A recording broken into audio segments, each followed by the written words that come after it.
So today I wanted to do a little bit of a comparison between the AI masking features found in Lightroom and then those found in ON1 Photo Raw. And I've been messing around with ON1 a little bit, and um, I like I like that software for certain things. I haven't gotten as comfortable editing in it yet as I am in Lightroom.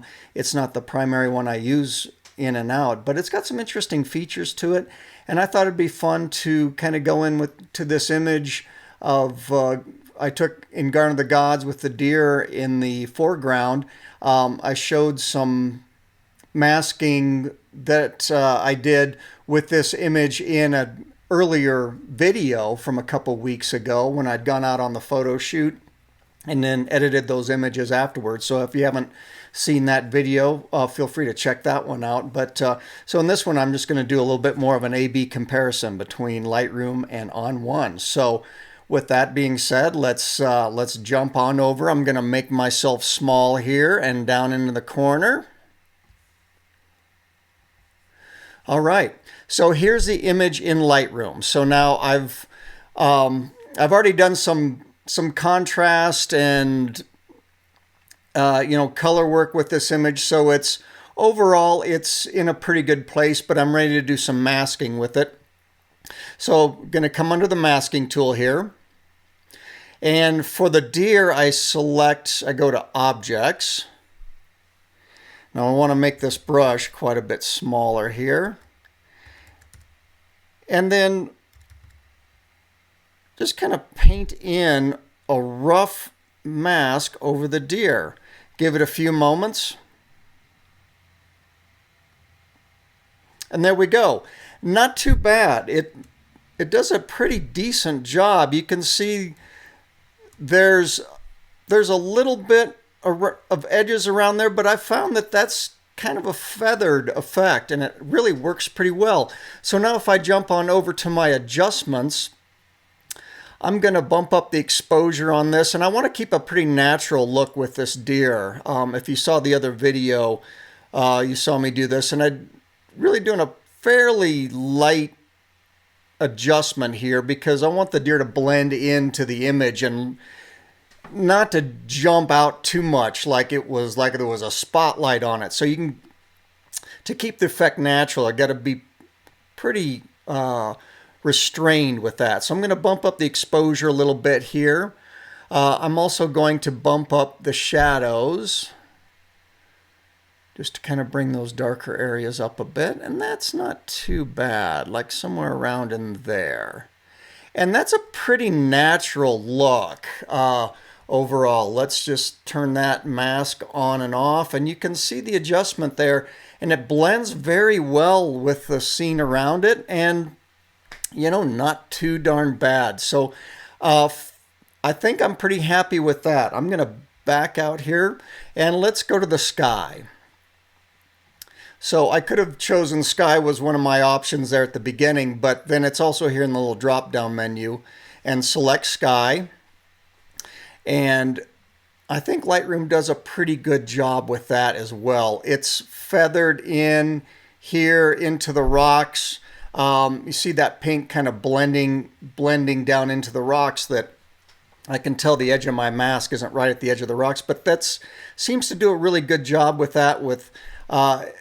As a result, I don't have that white line, the outline that you get when you really do, especially if you start doing a heavier correction with the sky here, you'll start getting a white boundary between the rock and the sky.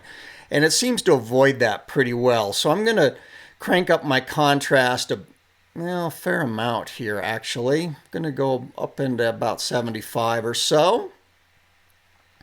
And let's see, let's move on down to the highlights. Going to drop those down a bit. So somewhere in there. And maybe shadows, going to drop those down as well. So just really making adjustments to where I want these tonalities to be. Just bump up the whites just a little bit and shadows just a little bit here. Kind of alter this just a tiny bit. It's just a little heavier effect than I want. And there we go. So not too bad. So the sky and then the deer. So I'll shut both of those off and you can see where I was before. So overall, not a bad job in Lightroom. So let's jump on over to ON1 and see how it's different working in ON1. So here's the image, and one of the first things you notice, the color is just different. And I've got both of the profiles set to camera neutral, but ON1 just renders that differently. And I kind of like the color space of ON1 just a little bit better. In this particular image, you can see this one, the blue and everything is a lot stronger. I kind of like this tonality on this particular image. So now to create the mask in ON1, it's a little bit different. At least what I've discovered has worked for me with this. There's probably other ways to do this, but so I've already done some of my tonality and my other corrections with that. So what I'm going to do is come into local here. And I'm just going to create, I'm going to add adjustment. And now I'm going to come over to masks and click on that. So now there's the super masking is basically the AI masking. And I found that I could not get that to really work the way I wanted. It wasn't precise enough on the deer, and I couldn't make adjustments to the edges of that mask. And I think that's really one of the features that ON1 does well that maybe is a bit lacking in Lightroom, is just the way you can refine masks. So instead, I come under masks here, and now my AI option is up here on the top menu. So I will come down and select the deer. You see that in blue, and I will go to done. And now, once I'm done, I have the options for refining automatically pop up. And the one I'm going to choose is this middle one here, the chisel. And I'm going to zoom in here a bit. And unfortunately, ON1 isn't quite as fluid with zooming in and out. I have to go over here to view and zoom in there. Okay, so now let's go back to masks and refine. Okay, gonna bump up this exposure here. It automatically, when I create that mask, it dropped down the exposure. But for this image, I kind of like bumping up the exposure a little too much so I can really see that edge well. So in refine here, and the amount, I've got the amount set to a pretty low amount, so that's up here at the top. Pretty good size of the brush. I'm just start painting in here, and I think ON1 just does a nice job at kind of blending that edge. And it takes a little bit of practice with the amount and the size of the brush, but I think overall I can get some pretty decent results with that. Let's see, I missed a little more along the edge of the neck over here. And then also I think a place where this chisel does really well is where the legs are kind of meeting the yucca plant sticking up here. Just kind of refining those a little bit. And you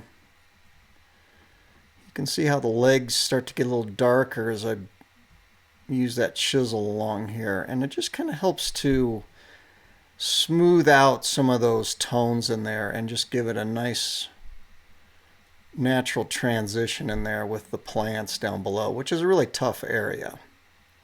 Going along just the very edge of the back here. I've found if I do too much, I start getting a dark line around there, and I really don't want that. So I want to keep that transition as natural as I can, and it's not too bad. Maybe just needs just a little more along here. I'm seeing just kind of a little halo along the top of his head. I'm just gonna work in again and just keep adding to that chisel. There we go. That's not bad. All right, let's look at a before and after of that. So yeah. So, oops, looks like I got a little extra over here. That's all right. So I've got the exposure way up. I'm going to drop it back down, about somewhere in there. Bring up my shadows a bit.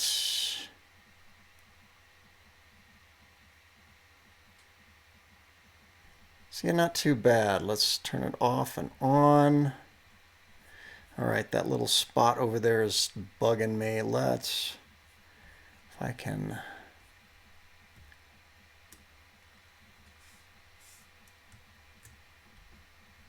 There we go. Paint that back in. Okay. Yeah, not too bad. So a pretty nice natural transition there. ON1 seems to handle this chisel and this ability to refine the mask in a nice way. Like I say, it takes a little bit of practice, and I keep getting better at it each time that I try. And then as I go back and forth, I'll see a little bit of halo around there. Refine that a little bit more. Keep dropping it back down. And not bad. So and then let's do the sky as well. So now I'm going to add another adjustment here. And this time I will use the Super AI. And you can see as I hover over different areas, it shows me what the selection would be. And I'm just going to click on the sky. And I'm going to right click and select contrast adjustment. So now that should open back up over on my right side with my adjustments again. So contrast is bumped up quite a bit. And I think I want to do that. So similar to what I did in the Lightroom version, I'm going to crank up the contrast here a bit. I'm going to take my highlights down quite a ways on here as well. That's looking pretty good in here. In this one instead, I'm going to take blacks down a bit.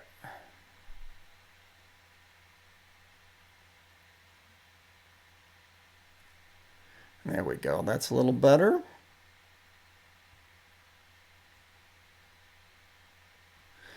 All right, and structure, I've got a little bit of structure built in there, and I like that. So there we go. So not too bad there. So there's my sky.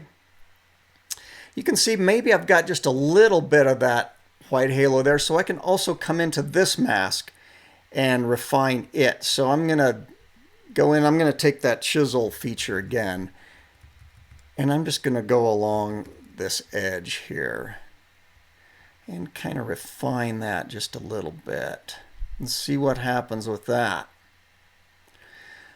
And I can see it's actually lightening the edge of the rock there, which was not what I expected. I think actually I'm adding to a bit of glow there. I mean, I'm really adding to it if I keep going on that area. So actually that's not working well, which is interesting. So I hadn't tried that before with this one and discovered it. So this is a new discovery for me that I really don't like the way that was working at all. So I'm going to back on out in my history panel. There we go. I think it's better as it is there. So that's a word of caution with the chisel with ON1. You know, it may not work as well in the skies. So that's not bad though. I think that's a pretty good rendition of the sky. So now the thing I'm kind of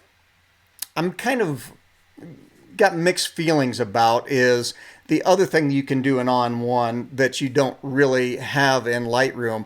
See, this next tab over from local is sky. If I click on that, this is where I get sky replacement options. And we can really swap out the sky with all kinds of different things.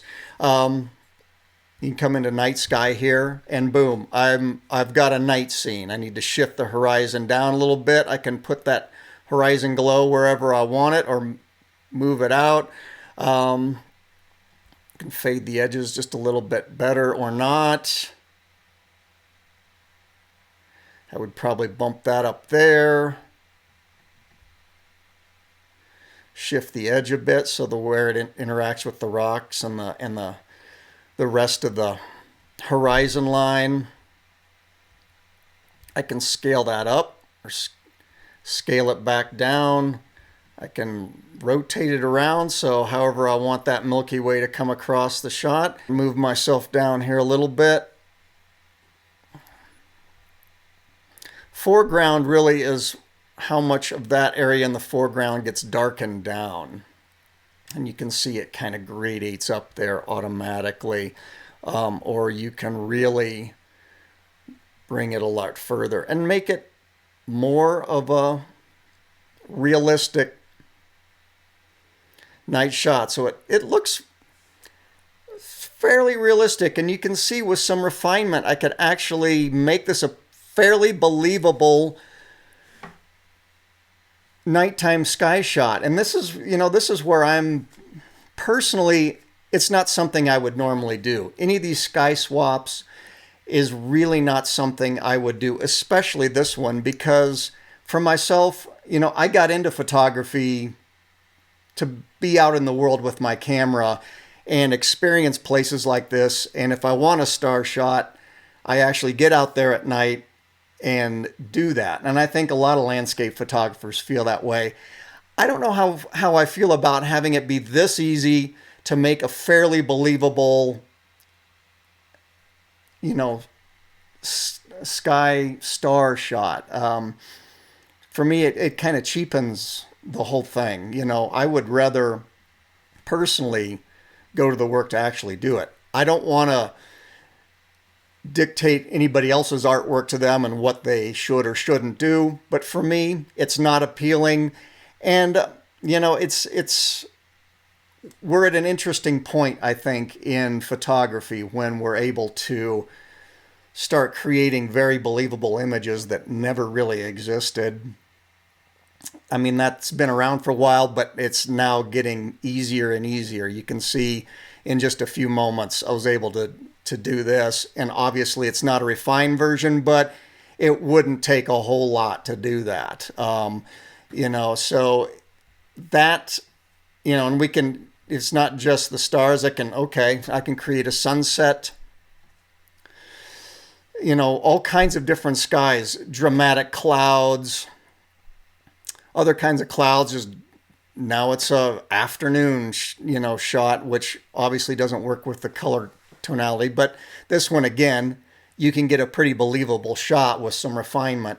And for myself, it's just not something I do. So anyway, I just want to point that out, that's a feature in ON1 that is there. And ON1 software kind of treads into that ground a little bit, quite a bit further, actually, I think, than Lightroom does so far. With like the swapping the skies and the just creating different looks. So if that's something you really need or are looking for in your photography, there's probably a lot more options right out of the box with ON1 than there is with Lightroom for doing that sort of thing. So anyway, here we have it, and not too bad. So there's the quick ON1 version. There's the Lightroom version.